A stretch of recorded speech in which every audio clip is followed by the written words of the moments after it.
Σιλβάν ζει ανάμεσά μας εδώ και 5 χρόνια. Κατάγεται από την ακτή του Ελεφαντόδοντος, μια από τις πολλές χώρες της Αφρικής που ταλανίζεται από εμφύλιες διαμάχες, διωγμούς και δυστυχία. Ο Σιλβάν έφυγε από τη χώρα του, κυνηγημένος από το καθεστώς για τα φρονήματά του, γιατί ήθελε να έχει ο λαός του περισσότερη μόρφωση και λιγότερη πείνα. Είναι δύσκολο να σας πω όλα, αλλά έχει πολλοί άνθρωποι πέθανε επειδή θέλεις μόνο να έχουμε ελευθερία χώρα. Θέλει να έχει καλή ζωή και πάντα έχουμε στρατός έξω και σκότωσε άτομα. Αλλά στην 2004 έχει πολλά πράγματα έγινε και εγώ σκέφτομαι και λέω να μην κάτσω έτσι και να μην κάνει κάτι. Πρέπει να κάνει κάτι, να αλλάξει η ζωή στην χώρα μου. Ο Σιλβάν πήρε το δρόμο της προσφυγιάς με προορισμό κάπου στην Ευρώπη, έχοντας χάσει τα πάντα. Δεν μιλά πολύ για τους δικούς του και όσα άφησε πίσω του. Πριν έχουμε σπίτι και τώρα δεν έχει ακόμα, έβαλε φωτιά στην σπίτι μας και όλη η οικογένεια είναι έξω. Έχουμε πολλοί άτομα που ήταν στην οικογένεια, πολύ κοντά. Δεν θέλω να δώσει λεπτομέρειες, αλλά σκότωσε αυτό το άτομα και πάντα αν σκέφτομαι τι έχει είναι πολύ δύσκολο. Είπα 5 χρόνια να μην ξεχάσει αυτό το πράγμα. Ο Σιλβάν είναι ένας από τις χιλιάδες πρόσφυγες στον κόσμο που κάθε μέρα μένουν χωρίς πατρίδα. Ο καθένας κουβαλά τη δική του ιστορία. Εμφύλιοι, εθνικιστικές συγκρούσεις και σφαγές, φυλετικές και κοινωνικές διακρίσεις, εγκλήματα κατά γυναικών και αντιφρονούντων, δουλεμπόριο ακόμα και παιδιών. Ο Οργανισμός Ηνωμένων Εθνών αναγνώρισε το δικαίωμα των ανθρώπων αυτών να καταφύγουν σε μια ξένη χώρα, να ζητήσουν άσυλο και προστασία για όσο χρόνο χρειαστεί, έως ότου μπορέσουν να επιστρέψουν ασφαλείς στην πατρίδα τους. Ως περιοχή του κόσμου με εδραιωμένη δημοκρατία και κράτος δικαίου, η Ευρωπαϊκή Ένωση οικοδομεί κοινή πολιτική για το άσυλο με γνώμονα το σεβασμό στον πολυπολιτισμό και τη διαφορετικότητα.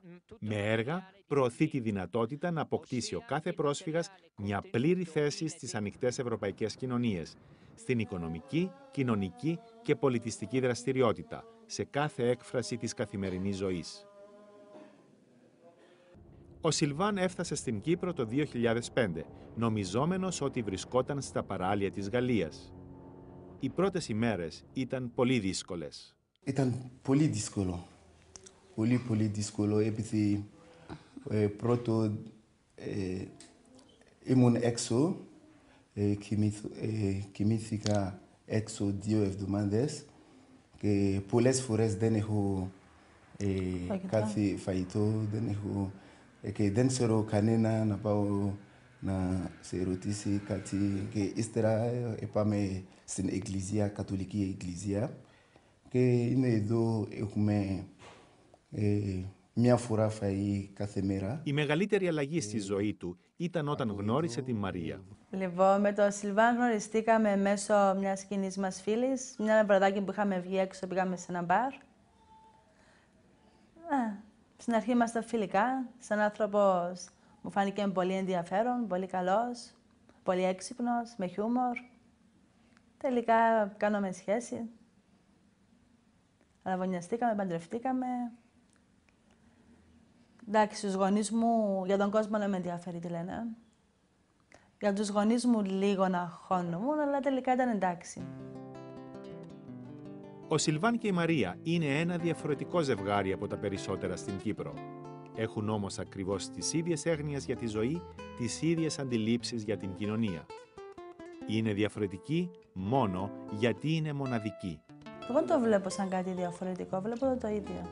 Ό,τι να έχει να αντιμετωπίσει κάποιος, ένα ζευγάρι Κυπραίων, το ίδιο έχουμε να αντιμετωπίσουμε και εμείς, δεν νομίζω υπάρχει οποιαδήποτε Διαφορά τουλάχιστον όπως το βλέπω εγώ. Αν μπω κάτω, δεν θα κάτσω να δω πώς βλέπει ο ένας και ο άλλος. Εγώ βλέπω το Silver, μιλούμε, γελάμε, βγαίνουμε έξω, πάμε βορθίτσες, εκδρομές. Δεν πρόσεξα καμιά φορά μας βλέπω διαφορετικά ή όχι. Οι Κύπροι γνωρίζουμε πολύ καλά τι σημαίνει η λέξη πρόσφυγας. Η δική μας νεότερη ιστορία είναι χαραγμένη από το μαζικό ξεσπιτωμό των δικών μας προσφύγων στην ίδια τους την πατρίδα. Γι' αυτό και οι πρόσφυγες μας αφορούν. Είμαστε κι εμείς πρόσφυγες, όπως και εκείνοι με τη δική τους ιστορία σε μια άλλη γωνιά του κόσμου. Είμαι μαθηματικός, έχω μάστερ στην μαθηματική. Διδάσκω στην χώρα μου 2 χρόνια. Είμαι δοτορά, όπως δουλεύω όπως εργάτες. Πριν ήμουν πολύ ευτυχισμένος να έχω αυτό το δουλειά, επειδή δεν μπορώ να κάνω κάτι άλλο. Και ήταν παγορεύεται για μένα να δουλεύω στην που είμαι τώρα. Αλλά τώρα σκέφτομαι, έχω άλλο όνειρο, θέλω να κάνω κάτι άλλο, επειδή μαθαίνω ελληνικά και επειδή μένω στην Κύπρο και αν θέλω να βρω καλύτερα δουλειά πρέπει να μιλάω γλώσσα. Και... Ο Σιλβάν, από την ακτή του Ελεφαντόδοντος, βρήκε στην Κύπρο τη δική του Ιθάκη. Όμως ποια θεωρεί η πατρίδα του σήμερα? Για μένα που είσαι ευτυχισμένος, που έχει καλή παρέα, που έχεις φίλες, εδώ είναι η χώρα σου.